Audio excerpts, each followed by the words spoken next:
Entomophily. Entomophily जो परागन जो होता है इनमें से किसकी मदद से होती है? कीट के माध्यम से होता है कि वायु के माध्यम से होता है कि जंतु के माध्यम से होता है कि पानी के माध्यम से होता है? तो देखिए यहाँ परागन करने का मतलब है कि एक पौधे के फूल से दूसरे पौधे के फूल पर अगर परागकण जाता है, परागकण जाता है तो उससे हम लोग क्या बोलते हैं? परागन बोलते हैं। यह क्रिया जो होता है आपको अनेक प्रकार से देखने को मिलेगा। आपका कीट के माध्यम से मिलेगा। किसके माध्यम से मिलेगा? कीट के माध्यम से मिलेगा, पंछी के माध्यम से मिलेगा, जानवर के माध्यम से मिलेगा। किसके माध्यम से? जानवर के माध्यम से मिलेगा, जल के माध्यम से मिलेगा, और आपका जो होता है वायु के माध्यम से मिलेगा। इतने सारे जो होते हैं चीज़ जो होता है एक जगह से दूसरी जगह जो होता है परागकण जाता है। तो यहाँ पे जाता है, तो यहाँ पे जो होता है ना आपका जो होता है हिंदी लैंग्वेज में देता है तो आप जो होता है आसानी से इसको जो होता है कि मार देते हैं, लेकिन इसी को कन्वर्ट करता है इंग्लिश लैंग्वेज में। कैसे करता है? देखिए एंटोमोफिली को जो होता है हिंदी में होता है कीट बोलते हैं। क्या बोलते हैं? कीट। कीट बोलते हैं। कीट जो होता है परागन, क्या बोलेंगे इसको?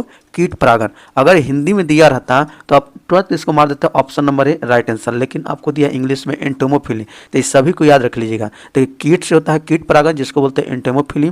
पंछी से जो होता है आपका पंछी परागन जिसको बोलते हैं पंछी परागन। अब हिंदी नहीं लिखेंगे, सब कभी हो जाता है। देखो पंछी से पंछी परागन, जानवर से जानवर परागन, जल से जल परागन, वायु से वायु परागन। लेकिन इसका हम इंग्लिश लिख देते हैं। इंग्लिश जो होता है इंपॉर्टेंट है क्योंकि इंग्लिश की क्वेश्चन इसमें डाल देता है।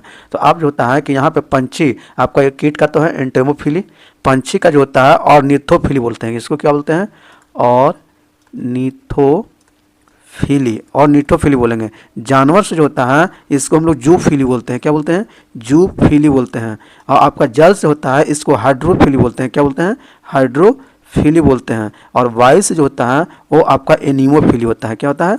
एनीमोफिली। हिंदी में रहेगा तो कोई दिक्कत नहीं है, इंग्लिश में होगा तो आप कंफ्यूज हो सकते हैं, इसलिए ये चार को याद कर लीजिएगा। आपका एक भी क्वेश्चन जो होता है आपको परागन से किस टाइप से होता है वो परागन उससे नहीं छूटेगा। तो राइट आंसर इसका कौन था? Option number A.